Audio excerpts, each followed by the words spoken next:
Oi, gente, bom dia. Vamos conversar um pouquinho, prosear um pouco a respeito do Evangelho, seus entendimentos.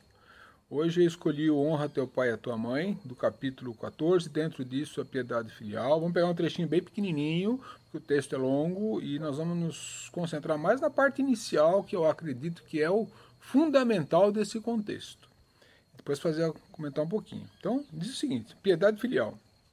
O mandamento honra a teu pai e a tua mãe é uma consequência da lei geral da caridade e do amor ao próximo, porque não se pode amar ao próximo sem amar aos pais.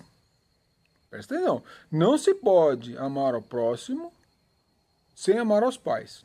Mas o imperativo honra implica um dever a mais para com eles, o da piedade filial.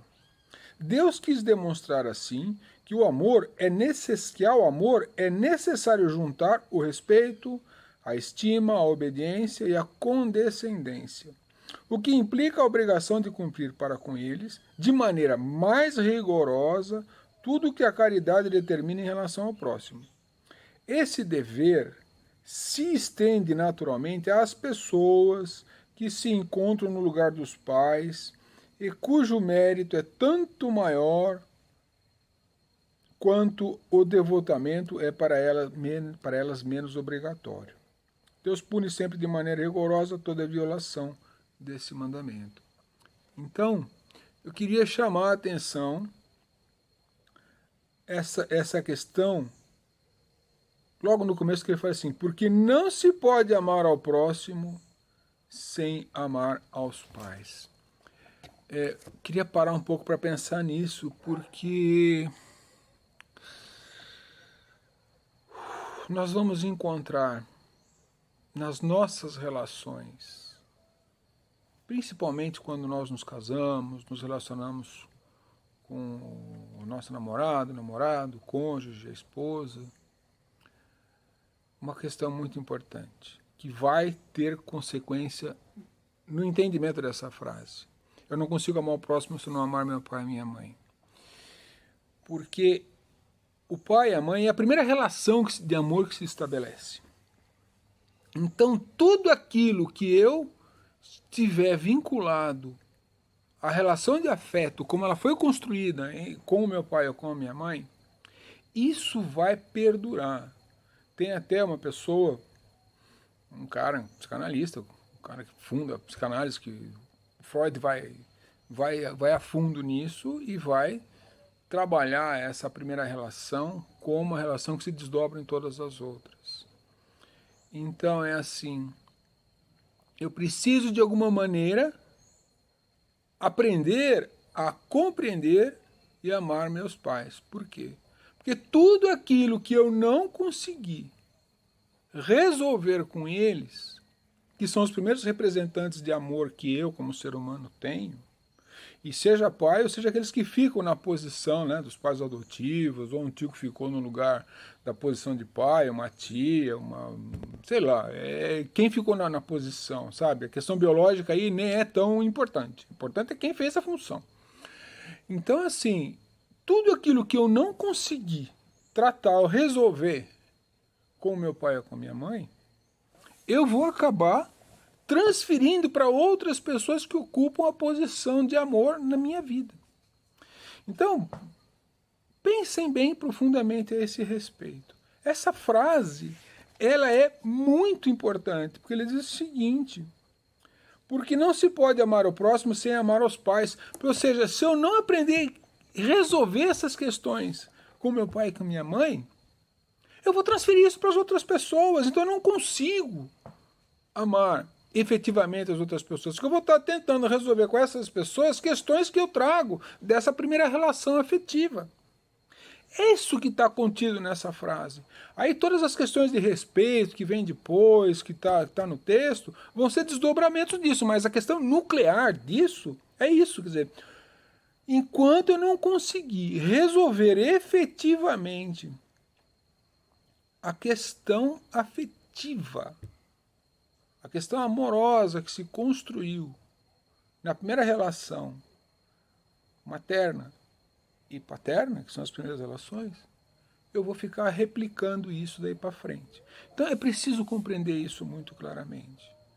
Não é à toa que se diz que o cara quando casa, casa com a mãe, a mulher quando casa, casa com o pai. Isso não sai do nada, né? Quando o psicanalista vai olhar isso, ele simplesmente observa uma coisa que é natural da vida. Ele não inventa nada. Ele simplesmente vai compreendendo essa questão que no Evangelho, que é acho que é o melhor resumo, o melhor texto, o melhor compêndio de condições morais e de mecanismos de como funcionam as emoções, traduz aqui nesse momento. Não é? E quando ele fala lá, Deus pune de maneira rigorosa toda a violação desse mandamento, não é assim, Deus pune. Naquela época era a forma que tinha de escrever. Né? Inclusive, Deus é a coisa mais mal entendida que a gente tem. Cada um entende um jeito, cada um acha uma coisa, né? E cada um fica com o seu entendimento nesse momento. Mas não é que ele pune. Como eu não consigo resolver essa questão, eu vou levar esse problema para frente, trazendo consequências severas para mim.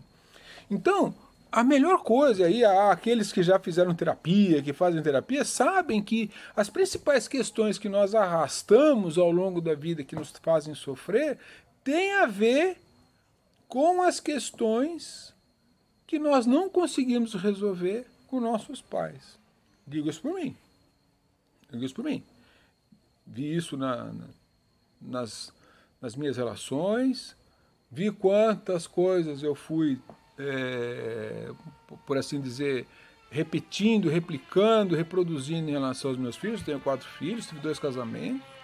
Né? Então, assim, é preciso pararmos para pensar no que é que eu estou fazendo com as memórias que eu tenho em relação aos meus pais. Se eu tiver a oportunidade ainda de estar com eles, começar a trabalhar para resolver isso, mas é difícil. Por isso que é nosso pai. Se fosse fácil, não seria. Já estaria numa outra situação. As relações são constituídas para que haja resolução disso, né? Então, é preciso nós pararmos para pensar profundamente a respeito do que é que nós estamos fazendo em relação ao nosso relacionamento com os pais. E se eles já se foram, se eles já desencarnaram, é preciso parar e refletir profundamente a respeito do que foi a nossa existência. O quanto eu colaborei para que aquilo não se resolvesse. O quanto que eu fui birrento. Tudo bem que eles eram difíceis, mas eles, dentro das limitações deles, deram o que tinham de melhor. Eles também não foram preparados para ser pais, assim como também não tivemos curso de pai nem de mãe. Mas será que eu soube perdoar? Porque, veja, se eu não conseguir perdoar meu pai, eu não vou conseguir perdoar aqueles que vêm adiante, porque essa relação está projetada. Essa relação está inserida nesse contexto. Eu preciso começar a trabalhar a compreensão de que tudo aquilo que eu aprendi nas minhas 2 primeiras relações de amor com a minha mãe e com o meu pai, eu vou replicando, eu vou reproduzindo daí para frente. Bom, era isso que eu tinha que falar nesse momento, que eu gostaria. Peço que reflitam muito e desejem o que há de melhor para esses espíritos que nos acompanham, que estão trabalhando na ajuda nesse momento de reclusão que nós estamos vivendo. Um beijo no coração de vocês, amo muito a todos, que assim seja, graças a Deus.